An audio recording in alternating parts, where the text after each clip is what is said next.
Well, lovely to see you all again. I feel like I'm a little loud, Walter. Uh,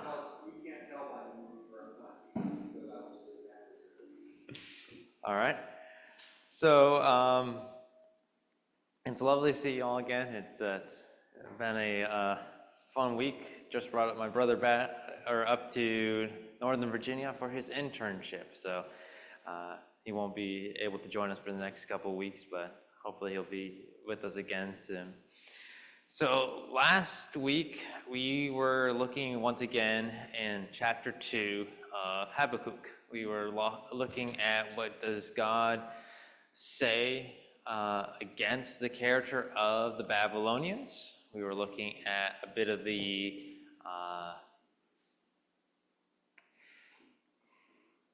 issues that he had with them and the temperament that they had and what their way of living would bring about. And it was something that we then paralleled with history, seeing how Nebuchadnezzar, when he was reigning, how he very much embodied this prideful mentality that is talked about in Habakkuk. And then seeing how that also pairs very well with what we read in Daniel chapters, I think it was, one second.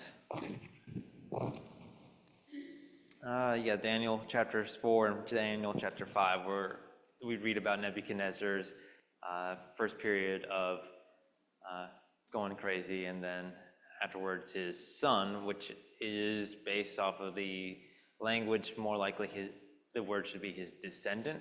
So rather than his actual son, it was one of his, Belshazzar ended up being like his grandson-in-law or something like that, based off of the whole tree that occurred in and around there. So it was interesting how everything very much was fitting true to what we read in Habakkuk, which was written potentially 50, 60 years before everything happens.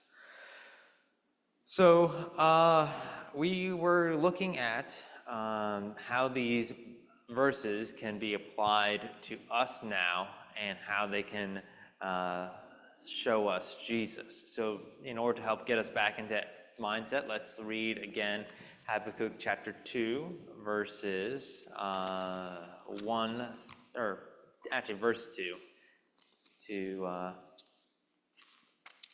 see.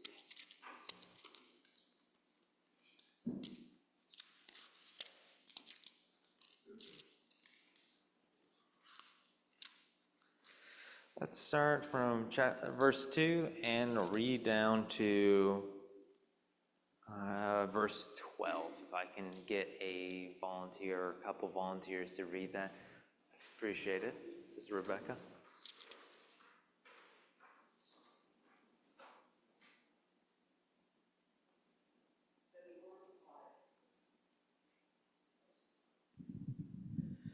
And then the Lord replied, "Write down the revelation and make it plain on tablets, so that a herald may run with it. For the revelation awaits an appointed time. It speaks of the end. It will not prove false. Though it linger, wait for it. It will certainly come and will not delay. See, he's puffed up. His desires are not upright, but the righteous will live by his faith. Indeed, wine betrays him. He is arrogant and never at rest. Because he is as greedy as the grave, and like death is never satisfied. He gathers to himself all the nations and takes captive all of the peoples. Will not all of them that taunt him with ridicule and scorn, saying, 'Woe to him who piles up stolen good and makes himself wealthy by extortion. How long must this go on? Will not your debtors suddenly arise? Will they not wake up and make you tremble? Then you will become their victim. Because you have plundered many nations, the people who are left will plunder you. For you have shed man's blood and have destroyed lands and cities and everyone in them. Woe to him who builds his realm by unjust gain, to set his nest on high, to escape the clutches of ruin. You have plotted the ruin of many peoples, shaming your own house and forfeiting your life. The stones of the wall will cry out, and the beams of the woodwork will echo it. Woe to him who builds a city with bloodshed and establishes a town by crime. Appreciate it. Thank you very much. So, what can we take from these words and what can we apply to our life after we've seen kind of how for Habakkuk it would have been a answer to his request from God, and now he's God. Now we're trying to figure out how that we can apply this to our life. I think we talked a little bit about it last week. I'm curious if there are thoughts that jump out to you all that you could say, this is a lesson for me and what I need to either do or not do as followers of Christ.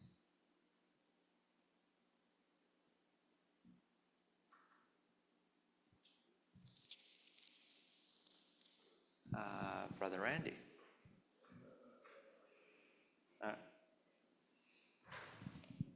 Just my initial thought, and just my initial reaction, it kind of harkens back to the Ten Commandments a little bit. Don't covet, don't, be that way. Yeah, that was just my first thought.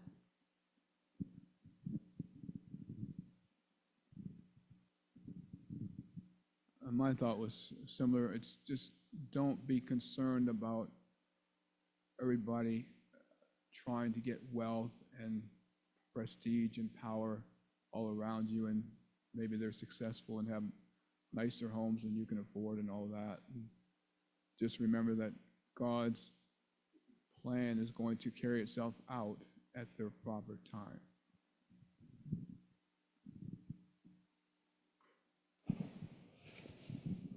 Just the other half of that thought that just came back to me, my caffeine's kicking in.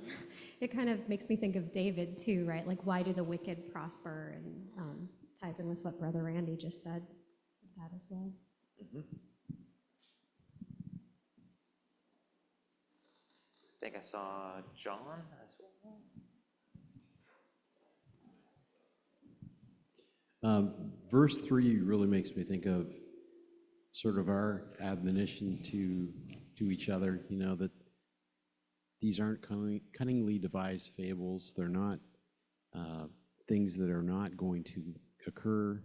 And even back in the days of Habakkuk, he and the people also needed this same reminder. It says, for the vision is yet for an appointed time, but at the end it shall speak and not lie. Though it tarry, wait for it, because it will surely come. It will not tarry. So it's going to happen. This isn't something that, even though time passes and we see events in the world come and go, we need to hold fast, just as these people did, because the Lord acknowledges that there will be the temptation to drift and to hold fast.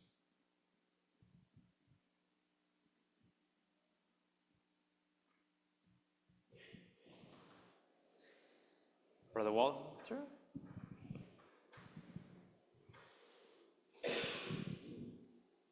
Brother Paul Martin shares with us that the just shall live by faith, that this verse changed our world. The Apostle Paul uses it twice, and the writer of Hebrews as well. This actually inspired Martin Luther and many others to protest against the Catholic Church. I appreciate you bringing that out.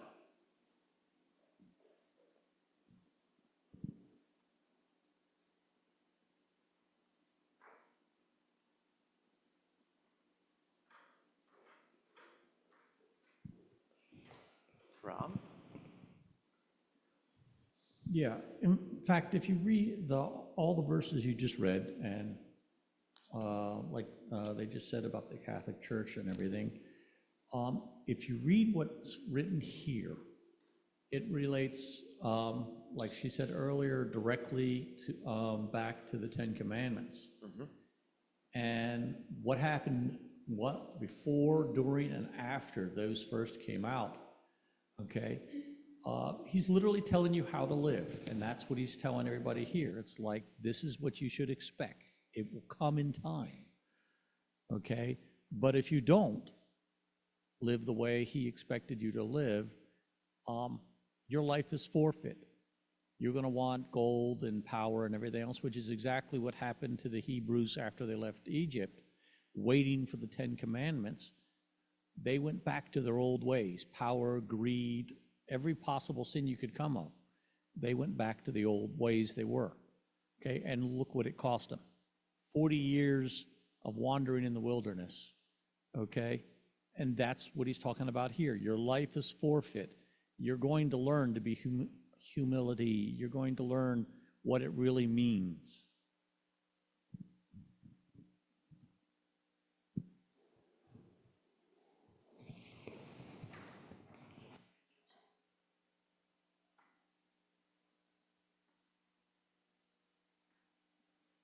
Appreciate those comments. We definitely did cover a lot of the things that I found. Those who live by the sword die by the sword. That was a thought that Jesus emphasizes later on in Scripture, but we find here as well. The proud are not righteous, so do not equate the two. There's no sure foundation with wealth, and we will always want more if we chase after it. That it was that idea. Something that may be a bit of a stretch, but we are all given a loan of life and gifts from God. We've been given a certain allotment of life and certain talents, and what we are going to do with those and how we're going to use it is up to us. But there's that calling that we should try to put the fruit in the basket of God. And the verse that says you have plotted shame for your house by cutting off many people and forfeiting your life dovetailed really well with the verses we read in Matthew 25, verses 33 to 40, where it talks about the disciples who are Jesus separating the goats from the sheep, and the sheep are the ones who actually went about and did unknowingly things to the least of them unto Christ, right? And that's where he says, you clothed me when I was a stranger, you took me in, naked, clothed me, hungry, fed me, in prison, visited me. That whole verse is an idea for us as disciples of what we can do. And we are told not to cut off people and instead help strengthen and encourage them. So where can we see Jesus now in these verses? Now that we've looked at how we can apply it to ourselves, where do we see Jesus?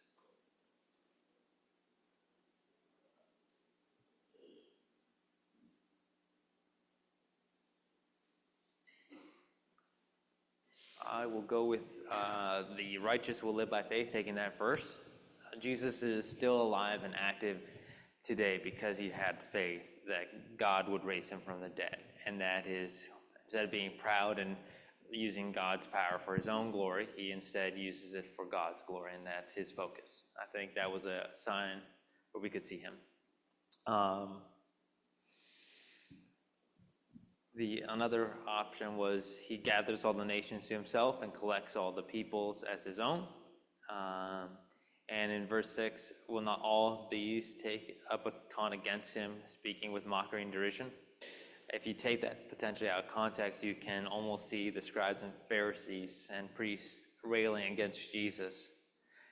Unlike Babylon, though, Jesus should not have been ridiculed the way he was, because Babylon was justly mocked and justly accused for what they were living, but Christ was not. And I think from previous comment earlier last week, we had Christ on Palm Sunday. There was a language there of the stones will cry out if everyone were to remain silent as Jesus entered into Jerusalem. And Brother Joseph pointed out that in parallel with what we read in 12, I think it is, where, or 11 and 12, where it talks about the idea of the stone crying out judgment. Brother Walter?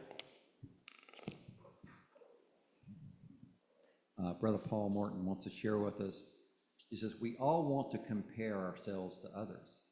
I'm not as bad as this guy. We're all sinners and have fallen short of the glory of God. But Jesus is the standard. We should live by faith no matter what anyone else does. Absolutely. Thank you very much, Brother Paul. I really appreciate it.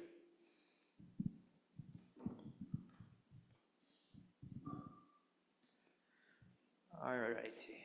Well, if there are no other thoughts on where we see Jesus, we shall begin with the next little section of Habakkuk. So, After this railing on the Babylonians and their character, God interjects a point that I think is a great source of encouragement and something that bears a little bit of some thinking about. In verses 13 and 14, can I get a reader for that, please?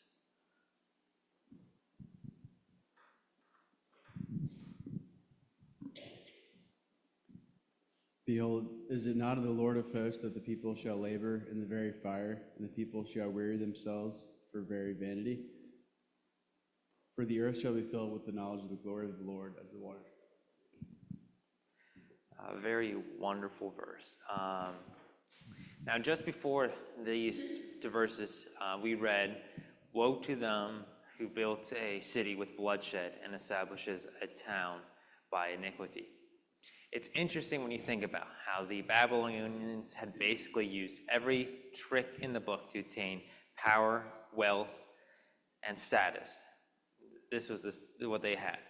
And that's what they threw their time and energy in order to become this massive, rich, powerful nation. Actually, I'm running low on my notes here, and I didn't get the opportunity to print it, so give me 1 second to try to pull it up on my phone. If my phone would load.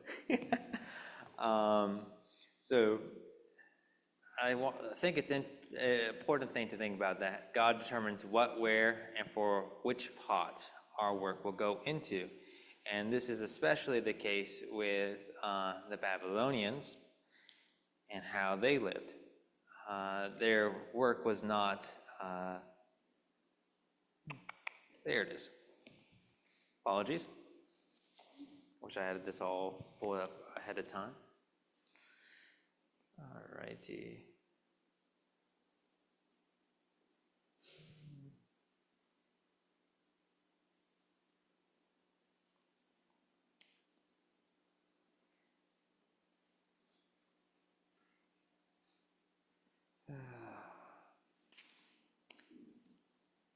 That's annoying. Here, bear with me 1 second. Sorry.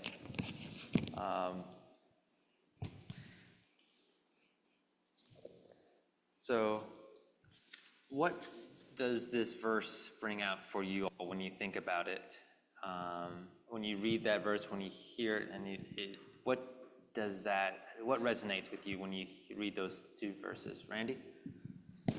It just sounds so much like the world around us, that people are using their energy and time to build a business, to make sure their child excels in sports, to do all kinds of things. And he's saying it doesn't matter, because there's an ultimate purpose that the earth was created for in the first place, and it's going to be carried out no matter how much time and energy and tiredness you spend on other pursuits. Absolutely. No, I appreciate that. And once again, sorry for the break and not being able to go with my notes. So I think this is not something that's only limited to these verses, this idea of God being involved, and without God, whatever we put our efforts into is going to be meaningless. In Psalms 127, if I can get a reader for that, we have a point that Solomon actually brings out. And it's going to be the first two verses of Psalm 127, if I can get a reader for that one.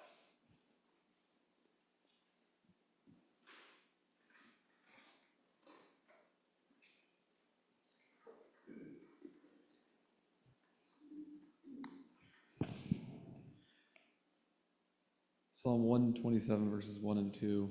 Unless the Lord builds the house, the builders labor in vain. Unless the Lord watches over the city, the guards stand watch in vain. In vain you rise early and stay up late, toiling for food to eat, for he grants sleep to those he loves. Thank you very much. The people of Babylon were going to inevitably reach a point where God was no longer going to bless them as his tool for correction, which is why he raises them up, right? He used them to correct the children of Judah. And on that day that they were no longer going to be useful, Everything they did for themselves, their own strength, or their gods would end up being for naught. And now the question is, why is that? Why is it that it became for naught? And the answer, I believe, is found in verse 14, where we read that God's ultimate plan is to fill this entire earth with the knowledge and the glory of the Lord, which we have not seen this happen yet. And it's something that we are all ourselves looking forward to, right? That's the whole point of the kingdom of God on this earth, is that wonderful image to see when everything will be filled with his knowledge of the glory of his Lord. And I believe this, for Habakkuk, would have been a massive source of encouragement and a reminder of what the other prophets had recorded. Here he is living in a time when sin was rampant and he was so tired of the wickedness. He wanted it all to end and to know when God was going to do something, right? That's the initial verses that we read in chapter 1. So after finally asking and praying for God to tell him what was going to happen, he gets told that these people will die, the Jews will die, and then those people are going to die who were used to kill the other people. So basically, it's a whole lot of death that he receives. It's a very negative message if you just look at it in that relation. And Habakkuk got his question answered, but as we read, it was a massive burden for him. I believe God used this verse, or these two verses, as an opportunity to remind Habakkuk of what was promised back in the day. And David prophesies about this wonderful day when the earth will be filled with the glory of the Lord back in Psalms 72, verses 17 through 19, if we can get another reader for that.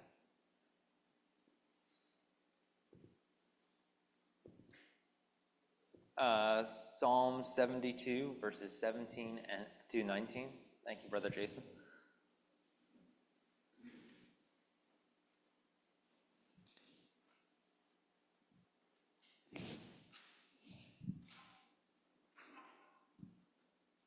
Psalm 72, verses 17 to 19.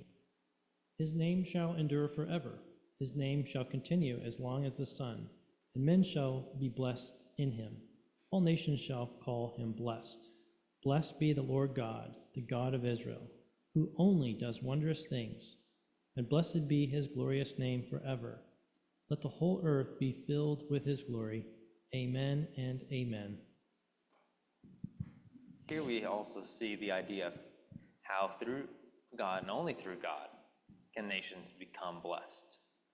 We also get from here that this has yet to happen, at least in David's time, and that it still has yet to happen in Habakkuk's time. And also in Isaiah's prophecy of the kingdom age, we get to read in Isaiah 11, verse 9, they will neither harm nor destroy on all my holy mountain, for the earth will be filled with the knowledge of the Lord as the sea is full of water. And that's a beautiful image after reading about the lion lying down with the cow, the sheep with the goat, or the sheep with the wolf, the goat with the leopard, all this wonderful imagery.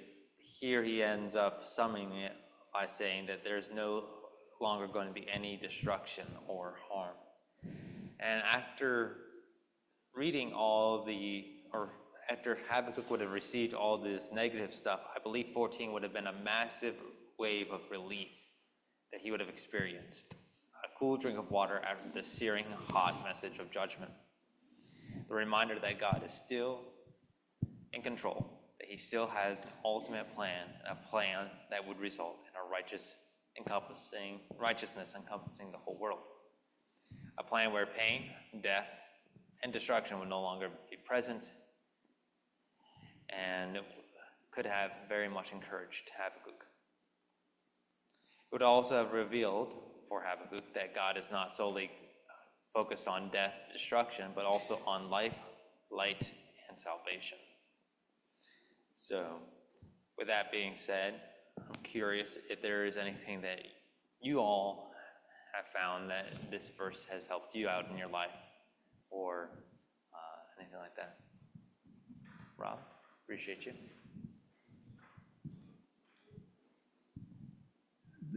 Funny thing, if you look at this verse and look at the world around us,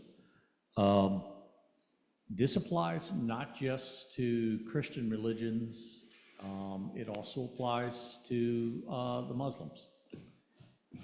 The one thing a lot of people tend to forget is in the original premise of both of these religions, there was only one God. There still is only one God. They both believe in one God. It's how they believe that's different. But in both the Christian, the Jewish, and the Muslim religions, there are the fanatics, the ones who go beyond what it means. They make their own interpretation. Okay, and exactly why he's talking about the lamb and the lion and the goat and all that lying together. He's not just talking about physical animals. He's talking about all these different religions. Okay, when he says covers the earth, he's literally talking about everything being at peace. And the funny thing is, if you look at different places around the world, even in the Middle East, okay, any of the countries or religions that are pushing for war and getting territory or wealth and everything through war and conquest and all that, every single one of those has the same problems, and they're enumerated right here in these passages. The ones that don't, the ones that are at peace, okay, the ones that don't profess conquest and war and all that. If you notice, they're actually doing prosperous and everything else, even in Israel, okay? The hard-wing people there want to push out the Palestinians and the Arabs and everybody else and whoever, okay? None of them are at peace. They're at war. Most of the people out in the Middle East and around the world want peace, okay? And that's what God's talking about here. He's saying, if you want peace, eventually you'll find it. But if you continue to try to amass wealth and power and everything through war and conquest, it's for naught. It's not going to do anything. Until you believe in God and you follow his rules, nothing is going to stand. Brother Jason?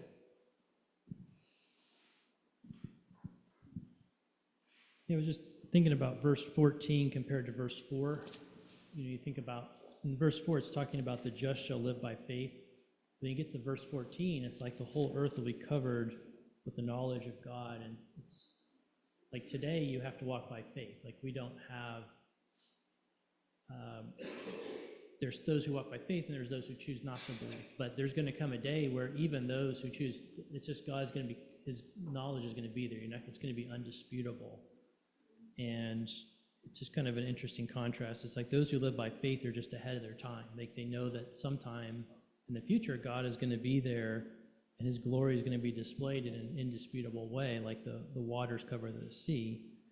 And whether you accept him or not, eventually it's going to be indisputable. It's going to be like the ocean, or, you know what I mean? It's just something that you can't explain away. And so it's just kind of like a bookend almost, it feels like, to that earlier expression. It's like you're living by faith, but eventually that faith is going to be turned into sight. Appreciate it.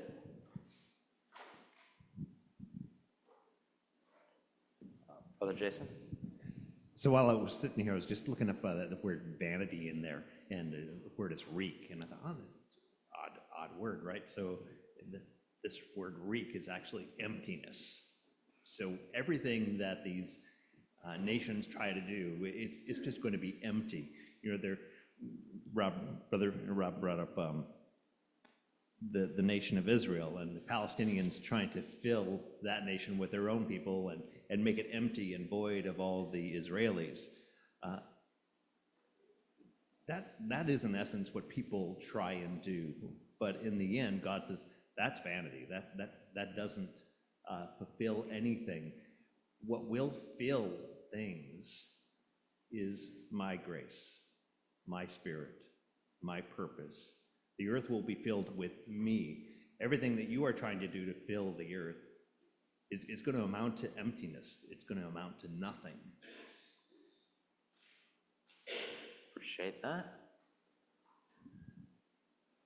It's a very true thing to think about, that only God is the true source to fill that source of emptiness that is inside of us, right? That mankind tries to find all sorts of different ways to fill it up, and that only God can actually fill that void. Wow. With that, I would say we've come about to our time. I haven't seen people come up just yet. So, all right. Any other closing thoughts before we close up for today?